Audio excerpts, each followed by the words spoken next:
오늘은 로마서 11장의 말씀을 가지고 택하심과 구원의 은혜, 택하심과 구원의 은혜라는 제목으로 함께 하나님 말씀을 나누도록 하겠습니다. 로마서 11장에서 사도 바울은 9장부터 이어져 온 질문, 하나님은 이스라엘을 버리신 것인가? 이스라엘은 하나님으로부터 구원의 은혜를 받을 것인가? 라고 하는 질문에 대해서 두 가지 예를 들어서 이것을 다시 설명합니다. 첫 번째 예는 사도 바울 자신의 회심의 과정에 대한 이야기입니다. 우리 모두가 잘 알다시피 회심하기 이전 사울은 복음의 적으로 살았던 사람입니다. 그리스도를 믿는 사람들을 죽이는 것을 인생의 꿈으로 여겼고, 그리스도의 복음을 이 세상에서 없애는 것을 인생의 목표로 삼았던 사람입니다. 그런데 그랬던 그가 다메섹 도상에서 예수 그리스도를 만나게 되고 그가 사도 바울이 되지요. 그리고 그가 구원을 받게 됩니다. 복음의 적으로 살았던 사도 바울, 그가 구원을 받는 것이죠. 이를 통해서, 자신의 경험을 통해서 사도 바울은 이스라엘은 구원받게 된다고 이야기합니다. 또한 두 번째로 이야기하는 그 예는 엘리야에 관련된 이야기입니다. 열왕기에 보면 엘리야가 갈멜산에서의 승리 이후에 이세벨이 자신을 죽이려고 한다는 이야기를 듣고 광야로 도망가게 되죠. 그리고 그 광야에서 로뎀나무 아래에서 하나님께 죽기를 간구합니다. 그때 엘리야가 이야기하는 기도, 열왕기상 19장 14절에 기록되어 있는 기도는 다음과 같은 문장입니다. 이스라엘 자손이 주의 언약을 버리고 주의 제단을 헐며 칼로 주의 선지자들을 죽였음이오며 오직 나만 남았거늘. 엘리야가 오직 자신만 남았다고, 이스라엘 온 나라에서 오직 단 한 사람, 하나님의 구원의 은혜를 받은 사람이 나, 엘리야 나만 남았다고 이야기를 합니다. 그러면서 이제 이스라엘에 구원받은 사람이 아무도 없는 것 아니냐고 그렇게 하나님께 기도를 하죠. 그러자 하나님께서 엘리야의 이 기도를 들으시고 다음과 같이 반박하십니다. 그 말씀을 정리하면 이와 같지요. 내가 나를 위하여 바알에게 무릎 꿇지 아니한 사람 7,000명을 여전히 이스라엘에 남겨두었다. 이 말씀이 바로 이스라엘이 구원을 받을 것이라고 하는 그 예로 사도 바울이 이야기하는 것입니다. 구원은 100% 하나님의 은혜입니다. 그러기에 이스라엘도 구원받게 될 것이라고 사도 바울은 이야기하게 되는 것이죠. 그런데 로마서 1장부터 지금까지 계속 구원이 하나님의 은혜라고 계속 사도 바울이 이야기하지만 여전히 우리에게 남는 질문은 있습니다. 그 질문은 무엇이냐면, 앞에서도 물론 계속 논증하고 또 사도 바울이 이야기했지만 그 질문은 무엇이냐면 바로 이런 것이죠. 만약 구원이 100% 하나님의 은혜라고 한다면 구원을 받지 못하는 것, 다시 말하면 하나님께서 구원의 은혜를 주시 못하는 것에 대한 책임 역시 하나님에게 있어야 하는 것은 아닌가라고 하는 생각입니다. 이 생각들이 우리 안에서 긴장을 일으키게 되지요. 우리 안에서 100% 하나님의 은혜라고 한다면 구원받지 못하는 것도 하나님의 책임이지 어찌 우리의 책임일 수 있을까라고 하는 생각이 일어난다고 하는 것입니다. 이에 대하여 존 스토트는 이렇게 그의 로마서 강해에서 이야기합니다. 자, 그 부분을 읽어 드릴 테니 한번 잘 들어보십시오. 만일 누군가 구원에서 멀어지면 그것은 자신의 책임이지만 누군가 구원을 받는다면 그것은 하나님의 은혜 덕분입니다. 이 이율 배반에는 지금 우리의 지식으로는 풀 수 없는 신비가 있습니다. 하지만 그렇다고 성경, 역사, 그리고 경험과 모순되지는 않습니다. 여러분 좀 어렵지요? 저에게도 좀 어렵게 다가옵니다. 구원은 100% 하나님의 은혜이고 하나님의 책임입니다. 그런데 구원받지 못하는 것은 우리의 책임이라고 하는 거예요. 이게 모순이지요. 모든 방패를 뚫을 수 있는 창이 있고 또 모든 창을 막을 수 있는 방패가 있다고 말하는 것과 같기 때문입니다. 그런데 우리의 역사 속에서, 우리의 또 경험 속에서, 그리고 우리의 성경 속에서 이것이 모순되지 않다고 증거하고 있어요.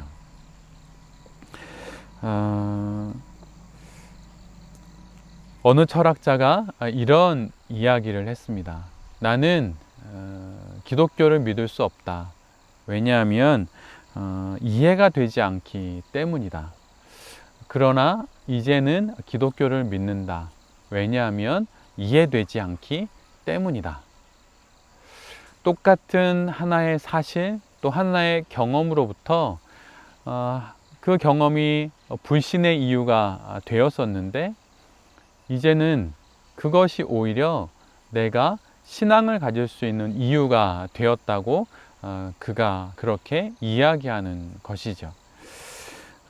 이해되지 않아서 믿지 않았는데 이제는 이해되지 않기에 믿는다고 말합니다.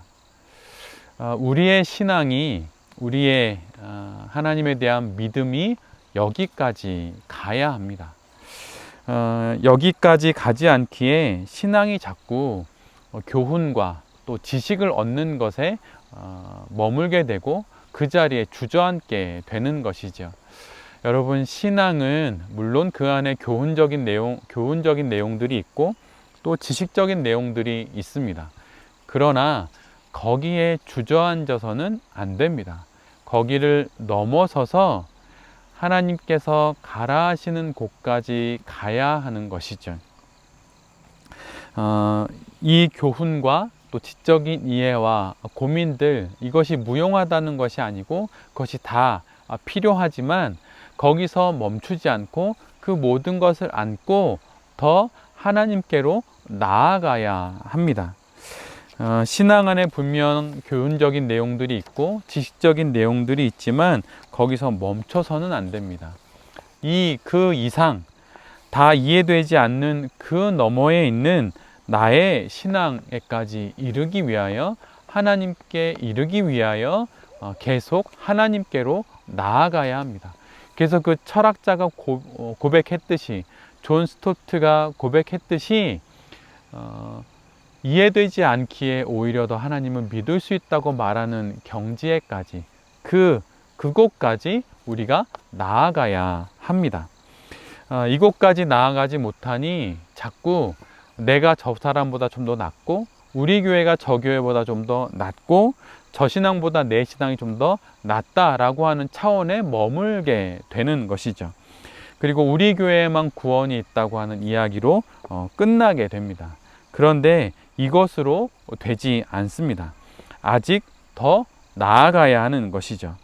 하나님께서는 우리에게 또 과정을 주십니다. 그것이 바로 우리에게 이 세상을 살아갈 수 있는 인생을 주신 것이죠. 그런데 삶은 살려고 하지 않고 원칙과 원리를 따지기만 하며 그 자리에 머물고 있습니다. 그래서 살아야 할 삶임에도 불구하고 삶을 살지 않고 그저 계속 원칙과 원리를 따지고 생각만 하지요. 여러분, 생각만 하는 것으로, 또 원리와 원칙을 따지는 것만으로 그리스도의 신앙을, 하나님을 다 알 수 없습니다. 여러분, 지금 로마서를 계속 연이어서 우리가 함께 나누고 있는데, 사실 로마서 1장부터 8장까지로 구원에 관련된 교리는 다 끝나게 됩니다. 그리고 12장부터 마지막 16장까지 구원의 교리를 알았던 모든 사람들이 살아야 할 윤리를 12장부터 16장까지 사도 바울은 이야기하고 있어요. 그래서 사실은 그 사이에 있는 9장, 10장, 11장은 사실은 그냥 걷어내도 되는 부분입니다.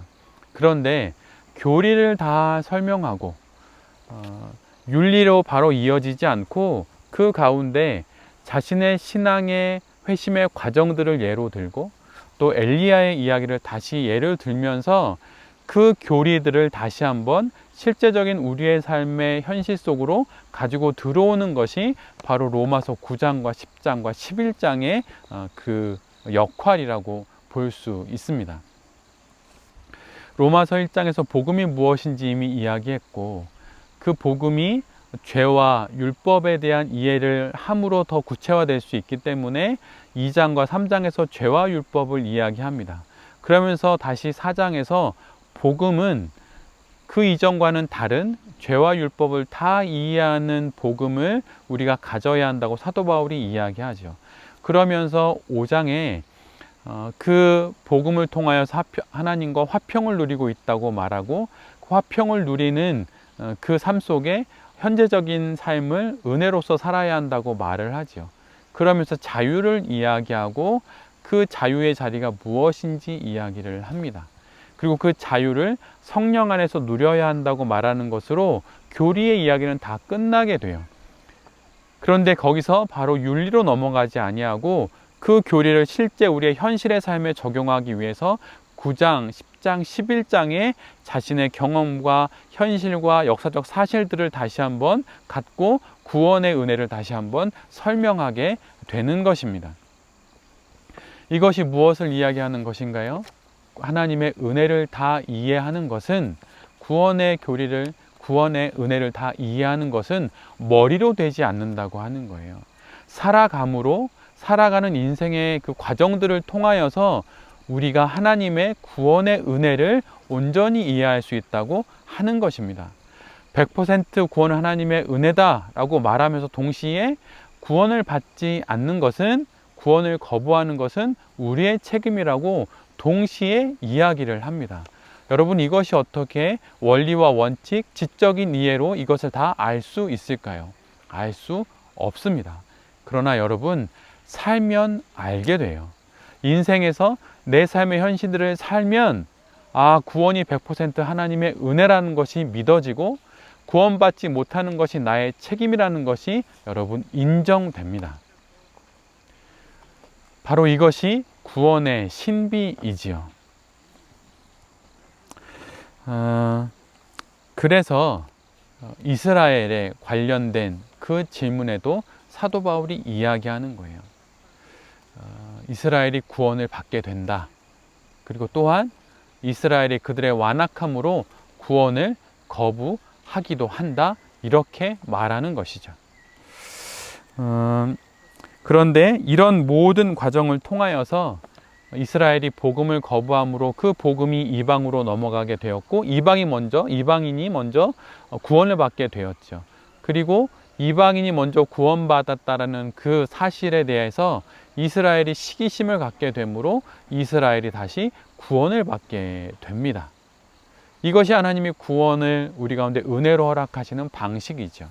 여러분, 시기심이 나쁜 것입니까? 여러분, 그렇지 않아요. 여러분, 시기심은 좋을 수도 있고 나쁠 수도 있습니다. 그 시기심이 무엇을 향하고 있느냐에 따라서, 무엇을 바라고 있느냐에 따라서 그 시기심이 좋은 것일 수도 있고 나쁜 것일 수도 있어요. 예를 들어서 나보다 더 건강한 삶을 살아가는 사람의 그 건강을 만약 내가 시기한다면, 그래서 내가 그 시기심을 통하여서 내가 더 건강한 삶을 살게 된다면 그 시기심은 좋은 것이죠. 만약 내가 역사 속에서 옳고 바른 일을 하는 어떤 사람을 보고 그것에 대해서 부러운 마음과 시기심이 생겨서 내가 역사 속에서 좋은 일을 해야겠다는 마음이 일어났다면, 내가 그 일을 만약 하게 된다면 여러분, 그 시기심은 좋은 것입니다. 내가 역사 속에 좋은 일을 할 수 있는 그 참여의 길에 촉매자 역할을 그 시기심이 하기 때문이죠. 그래서 남이 누리는 선한 것, 나쁜 것이 아니고 남이 누리는 선한 것과 하나님이 모든 사람에게 용인한 것들에 대해서 시기심을 갖는 것은 여러분 가치 있는 일입니다. 그리고 그것은 옳은 일이라고도 말할 수 있어요. 그러기에 구원을 부러워하는 것, 이방인이 나보다 먼저 구원받은 것에 대해서 내가 시기심을 갖고 부러워하는 것, 그래서 이스라엘이 그 시기심을 통하여서 하나님께 구원받게 된 것, 여러분 그것은 옳은 일이고 가치 있는 일이 되는 것입니다. 그래서 복음에 먼저 열매가 되었던 이방인들이 하나님의 은혜로 구원을 받고 그것을 시기하여서 이스라엘이 뒤이어 구원을 받는 것, 그것은 참으로 하나님의 큰 구원의 은혜이고 신비라고 할 수 있게 되는 것이죠. 사도 바울은 오늘 로마서 11장에서 그거를 감람나무와 돌감람나무에 관련된 이야기로 이렇게 은유적으로 설명을 합니다. 복음의 뿌리에서 자란 감람나무가 아닌 돌감람나무에 가지인 이방인이 좋은 감람나무에 접붙여져서 그가 복음의 뿌리로부터 영양분을 받아 좋은 열매를 맺게 된다면 그것이 은혜라고 하는 것이죠.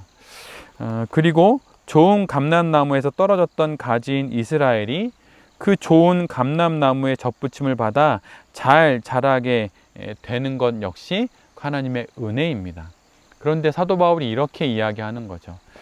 돌감람나무의 가지였던 이방인이 복음의 뿌리에서 자란 좋은 감람나무에 접붙여져서 좋은 열매를 맺는 감람나무가 된다면 원래부터 좋은 복음의 뿌리로부터 자라난 좋은 감람나무의 원가지인 이스라엘이 다시 좋은 감람나무에 접붙여지는 것은 당연한 일이 아니겠냐고 사도 바울이 증거하는 것입니다.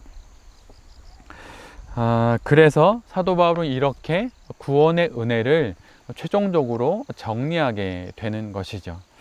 그러면서 이스라엘의 구원에 대한 의문, 그것에 대한 대답을 이렇게 매듭 짓게 됩니다. 그러면서 이제 사도 바울이 이방인들에게 권면하는 내용으로 넘어가게 돼요.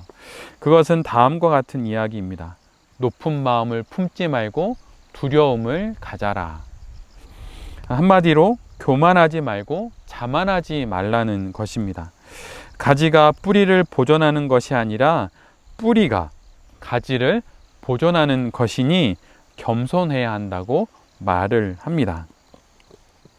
돌감람 나무 가지인 이방인들, 복음의 변방에 있던 이방인들을 구원하신 하나님은 감람나무 가지, 그 원가지들도 아끼지 않으시고 꺾으신 분임을 기억하고 이방인, 로마의 교인들, 너희들 구원받았다고 교만하지 말고 자만하지 말고 구원받은 이후의 삶을 잘 걸어가야 한다고 사도 바울이 이야기를 합니다.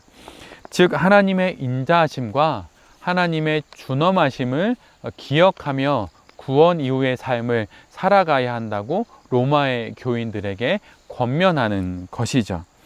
그러면서 그는 온 이스라엘이 구원받을 것이라고 다시 한번 확증합니다. 그런데 여러분, 이 이야기가 마치 보편 구원론처럼 들린다면 여러분 그것은 사도 바울의 그 본뜻을 여러분 오해한 것입니다. 사도 바울은 보편 구원론을 이야기하지 않습니다. 모두가 구원받는다고 말하지 않아요. 하나님께서 택하신 사람, 하나님으로부터 택하심을 받은 사람들은 모두 구원을 받는다는 것이지 모든 사람들이 구원을 받는다는 것은 아닙니다. 그런데 여러분, 하나님의 이 구원은 후회하심이 없는 구원이라고 사도 바울이 증거해요. 즉 부족함이 없고 모자람이 없고 후회함이 없는, 신이신 하나님의 후회함이 없는 구원이라고 합니다. 우리는 내가 해야 하는데 못한 것이 있으면 후회를 하지요. 내가 만약 누구를 구해야 하는데 구하지 못했으면 그것에 대한 아쉬움이 남고 후회가 남습니다. 그런데 하나님의 구원에는 후회하심이 없는 구원이라고 사도 바울이 증거합니다. 그렇다면 여러분, 완전한 구원, 완벽한 구원, 그것이 바로 하나님의 구원이라고 하는 것이 아닐까요? 그래서 이건 참으로 알 수 없는 신비이고 또 깊은 감사입니다. 그래서 11장의 마지막 단락은 이것을 헤아릴 수 없는 하나님의 지혜요, 하나님의 지식이라 말하고, 그 하나님의 헤아릴 수 없는 지혜와 지식은 참으로 풍성하다고 이야기를 합니다. 사랑과 공의이신 하나님의 판단, 또 그것에 의한 구원, 이것은 우리는 다 알지 못하지요. 이를 사도는 그래서 마지막 구절에 이렇게 기록합니다. 11장 33절로 35절의 말씀인데요. 제가 세번역 성경으로 읽어 드릴 테니 여러분 잘 한번 들어보십시오. 하나님의 부유하심은 어찌 그리 크십니까? 하나님의 지혜와 지식은 어찌 그리 깊고 깊으십니까? 그 어느 누가 하나님의 판단을 헤아려 알 수 있으며 그 어느 누가 하나님의 길을 더듬어 찾아낼 수 있겠습니까? 누가 주님의 마음을 알았으며 누가 주님의 조언자가 되었습니까? 누가 먼저 무엇을 드렸기에 주님의 답례를 바라겠습니까? 구원의 은혜가 바로 이렇다는 것입니다. 하나님의 구원의 경륜이 바로 이렇다고 하는 거예요. 그러니 교만하지 말라 합니다. 너는 다 알지 못한다. 그러니 하나님의 구원에 부족함이 있다 말하지 말고, 또 내가 책임질 게 없다라고 말하지 말고, 존 스토트가 이야기했듯이, 또 회심한 철학자가 이야기했듯이, 그 구원의 신비 가운데 하나님의 그 헤아릴 수 없는 지혜와 지식의 풍성함을 누리며 책임을 다하고 구원 이후의 삶을 살아가야 한다고 사도 바울이 로마서 11장을 매듭 짓는 것입니다. 그러기에 구원받은 오늘을 살아가는 것이 우리의 책임입니다. 이것이 소위 이미와 아직 사이에서의 성도의 삶이죠. 이미 구원받았다고 자랑할 것도 없고, 또 다른 이들과 자신을 구별함으로 자신의 구원을 확인할 필요도 없고, 지금 이 자리에 오게 된 모든 것이 하나님의 은혜임을 기억해야 한다고 하는 것입니다. 그리고 하나님의 은혜임을 기억하고 책임을 다하여 오늘의 이 현실을 살아가야 하는 것이죠. 지금의 자리가 만약 고난받는 욥과 같은 자리라면 하나님과 함께 그 길을 지나며 고난 속에서 하나님을 더 깊이 알고 하나님을 더 잘 믿는 그 삶을 살아가면 됩니다. 성경을 읽어보면 하나님이 택하신 모든 이들은 고난을 겪었어요. 고난을 반기지는 않지만 고난 속에서 하나님을 더 깊게 알게 됐습니다. 그게 욥기이죠. 선한 것을 베푸르면 하나님께 복을 받아야 한다라고 생각했는데 그것이 아닌 삶, 그것이 바로 욥이 살았던 삶입니다. 하나님은 우리를 그곳까지 이끌고 가십니다. 하나님 앞에 평생토록 헌신했고 심지어 선교사로 헌신했는데 내가 암에 걸렸습니다. 내가 하나님 앞에 모든 것을 드리고 헌신하며 살았는데 나의 삶과 나의 가정이 한순간에 무너지게 되었습니다. 이것이 우리에게 유명한 책 하나님의 뜻, 제럴드 시처가 쓴 그 책의 내용이 바로 이런 것이죠. 그 신비, 그 구원의 신비, 그 구원의 은혜의 신비를 하나님이 우리의 현실 속에서 더 깊게 알아가라고 우리에게 여전히 코끝에 생명을 이어 하루하루를 살게 하시는 것입니다. 이 땅에서 하나님과 가장 가까웠던 삶을 살았던 분이 누구신가요? 예수님입니다. 근데 그분이 십자가를 지셨지요. 이를 통해서 하나님을 우리에게 가장 잘 설명해 주셨고 하나님의 은혜가 무엇인지 우리에게 말씀해 주셨습니다. 여러분, 스데반을 한번 보십시오. 그는 하나님을 가장 잘 설교한 설교자였습니다. 근데 여러분, 그는 돌에 맞아 죽었어요. 늘 성경의 스토리는 이런 식입니다. 여러분, 스데반의 죽음의 자리에 누가 있었습니까? 사울이 있었죠. 장차 사도 바울이 될 그가 거기에 있었습니다. 그것도 그 살인의 동조자로 말입니다. 그런데 그런 사울을 뒤집어서 사도 바울을 만드신 분이 바로 하나님이십니다. 여러분, 이 신비를 우리가 어떻게 이해할 수 있을까요? 우리의 생각과 우리의 판단과 우리의 선과 악에 대한 논리로 따지면 오히려 스데반은 그 가운데서 엘리야처럼 불가마를 타고 오히려 하늘에 올라가야 하는 것 아닙니까? 그리고 악의 동조자였던 사도 바울은 거기서 돌에 맞아 죽어야 하는 것이죠. 근데 그 모든 것이 뒤집어져서 이루어집니다. 그리고 스데반은 구원을 받았고 또 사울은 사도 바울이 되어 구원을 받게 됩니다. 여러분, 이 신비를 어떻게 인간이 우리가 이해할 수 있나요? 구약에 가보면 모세가 있습니다. 여러분, 모세가 하나님 앞에 애국심과 또 혈기를 갖고 민족을 위하여서 나아갔더니 오히려 그런 살인자가 되었어요. 그런데 이제는 광야를 도는 나그네가 되어서 다 나이를 많이 먹은 노인이 되었을 때 하나님이 그를 부르시죠. 그래서 그를 사용하셔서 하나님께서 이스라엘을 구원하십니다. 그런데 정작 구원의 도구가 되었던 그는 가나안 앞에서 죽임을 당하죠. 여러분, 이것이 이해가 되십니까? 받아들여지십니까? 아브라함은 어떤가요? 여러분, 아브라함이 믿음의 조상이라고 하지만 그는 정말 형편없는 삶을 살았습니다. 그의 인생의 일대기를 한번 읽어보세요. 어디 그가 자랑할 만하고 믿음의 조상이라고 어디 떳떳이 내보일 만한 인생을 살았습니까? 그런데 여러분, 그런 아브라함을 하나님께서 쓰셔서 믿음의 조상으로 삼으십니다. 우리의 원칙, 우리의 원리, 우리의 규칙으로 따지면 여러분, 앞에서 얘기했던 믿음의 모든 선인들은 그러한 삶을 살면 안 됩니다. 그리고 그들은 구원을 받아서도 안 될 수 있죠. 그런데 그들을 하나님께서 구원하십니다. 이것이 바로 구원의 은혜이고 구원의 신비이죠. 여러분, 그 구원의 은혜 가운데, 그 신비로운 하나님의 구원의 은혜 가운데 여러분, 우리가 있어요. 우리의 인생이 있습니다. 여러분, 그런데 우리의 현실은 어떤가요? 하나님의 그 신비한 은혜의 그 구원의 은혜 가운데 우리가 있다라고 말하지만 우리의 현실은 어떤가요? 신앙생활을 한 지 수년, 수십 년이지만 여러분, 그리고 교회의 중직자이고 심지어 목회자가 되어 살지만 정말 우리의 삶, 그 구원받은 우리의 삶은 참으로 스펙타클합니다. 정말 그렇지요. 왜 이리 사건 사고는 많은지 정신을 쏙 빼놓는 일들이 한두 가지가 아닙니다. 몸이 건강하면 마음이 문제고 마음이 건강하면 돈이 문제입니다. 먹고 사는 문제로 하루하루가 힘이 들지요.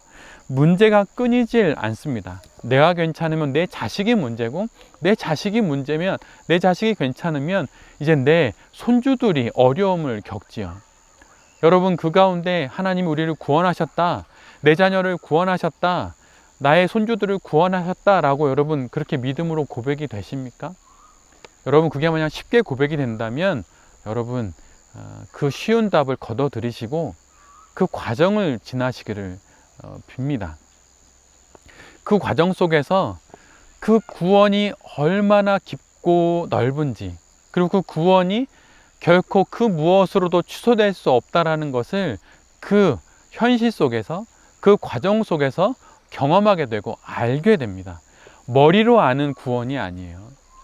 나의 삶의 현실 속에서 그 구원이 결코 취소될 수 없고, 결코 거부될 수 없고, 결코 되돌릴 수 없는 구원이라는 것을 나의 삶, 이 수많은 사연과 사건들을 경험하는 이 현실의 삶 속에서 알게 됩니다. 그게 모순으로 알게 돼요.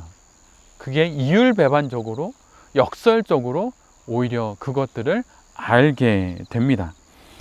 여러분, 신앙은 그러게 지극히 현실적입니다.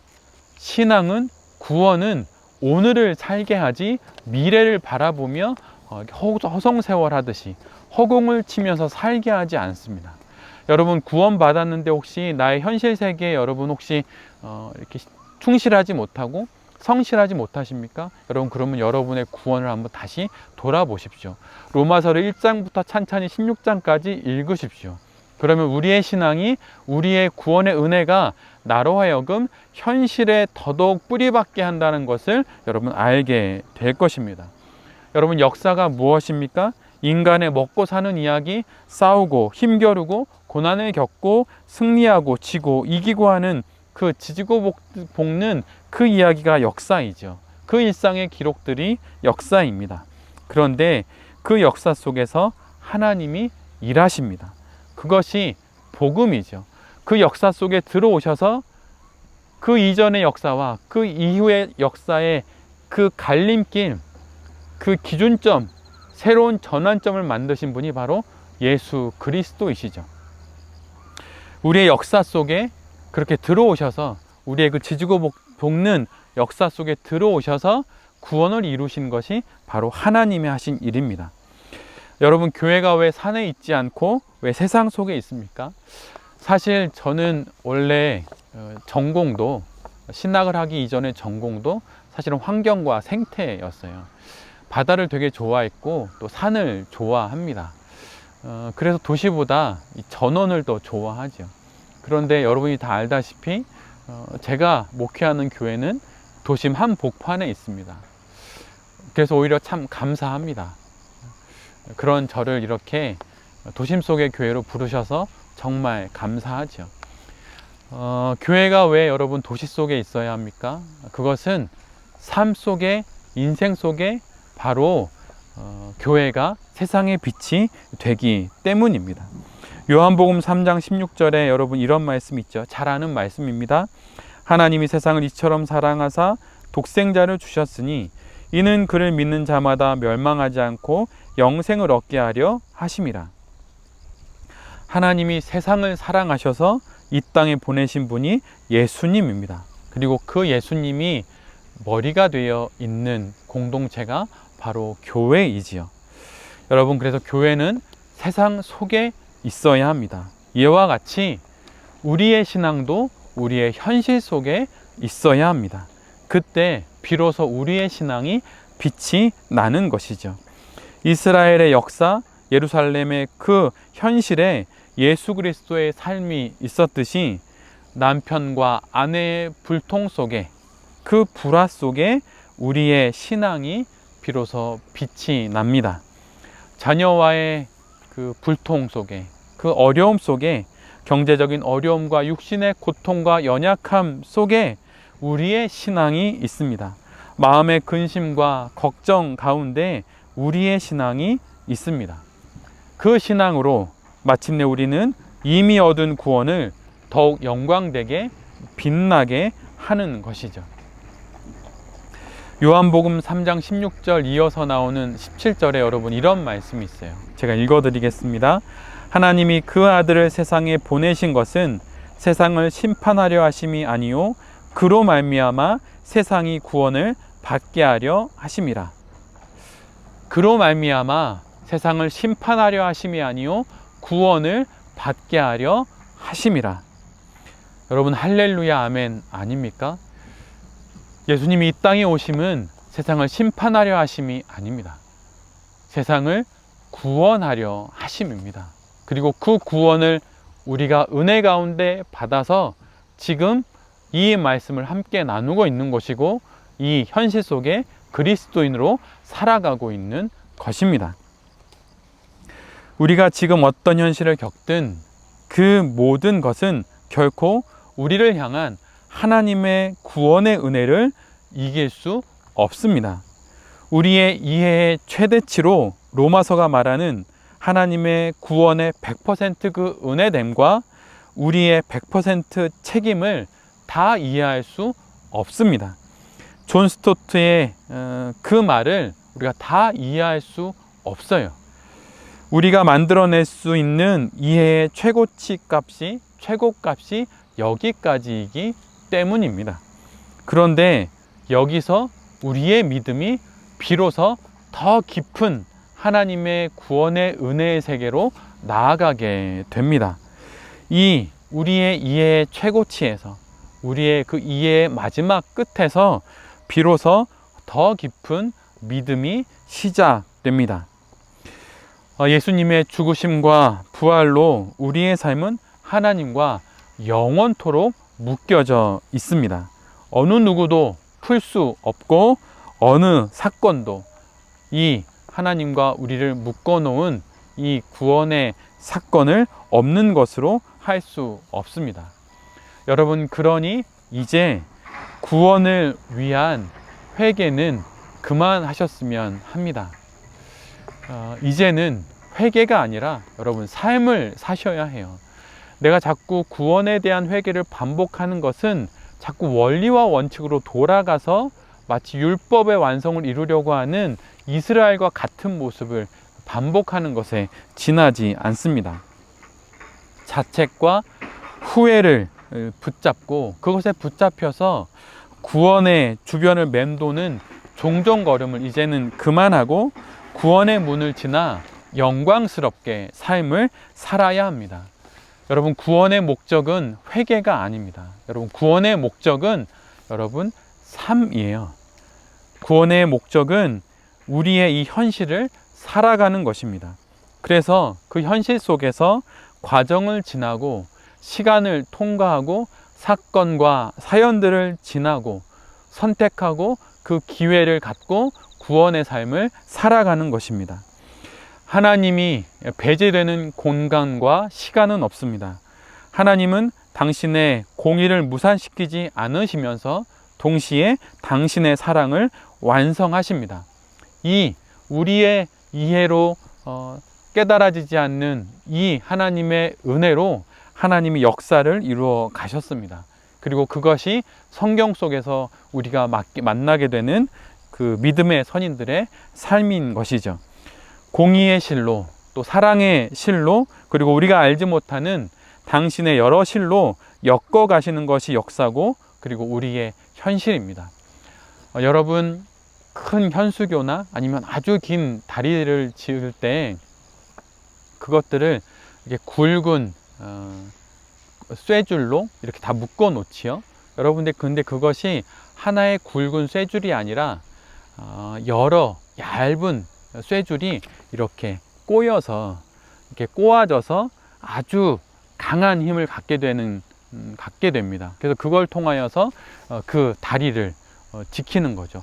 아무리 센 태풍이 불어도 그 다리가 흔들릴지언정 끊어지지 않게 지키는 것이 바로 그 여러 가닥으로 얇은 가닥이 꼬여서 만들어 놓은 그 강철의 그 끈입니다. 근데 여러분, 우리의 구원이 그런 거예요. 하나님의 공의의 끈으로, 하나님의 사랑의 끈으로, 그리고 우리가 알지 못하는 하나님의 수없는 하나님의 은혜의 그 가닥들로 꼬아져서 마침내 우리를 구원하시고 이 역사 속에서 당신의 일을 이루어 가시는 그 모습이 바로 그 꼬여 있는 바로 강철과 같은 끈, 바로 그것이 하나님, 바로 당신께서 이루시는 그 은혜라고 하는 것이죠. 바로 이 모든 것이 여러분 우리 안에 이루어지고 있는 구원입니다. 여러분, 더 이상 구원을 의심하거나 내가 하나님으로부터 구원을 받았는가 하거나는 불안과 걱정 때문에 여러분 삶을 살아가지 못하거나 아니면 제자리 걸음 하시는 일은 이제 없었으면 합니다.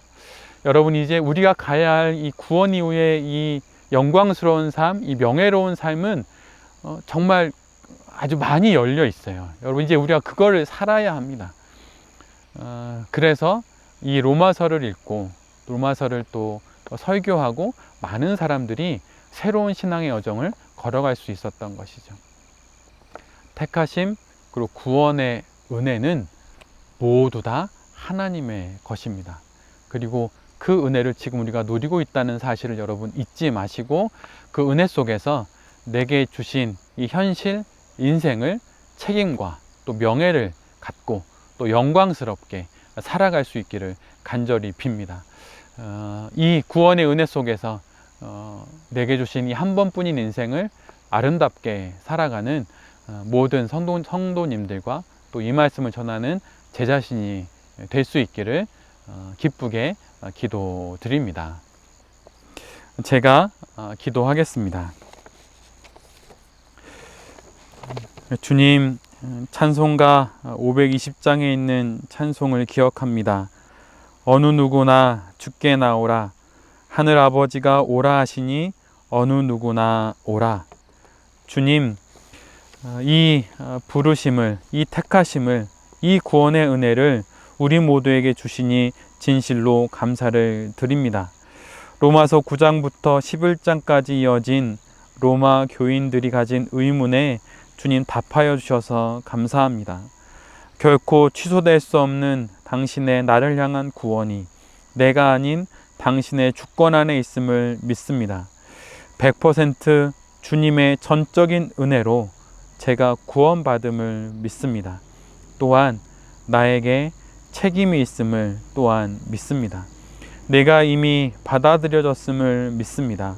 그리고 이 현실 속에서 나의 삶을 당신과 함께 영광되이 살아가야 함 또한 믿습니다.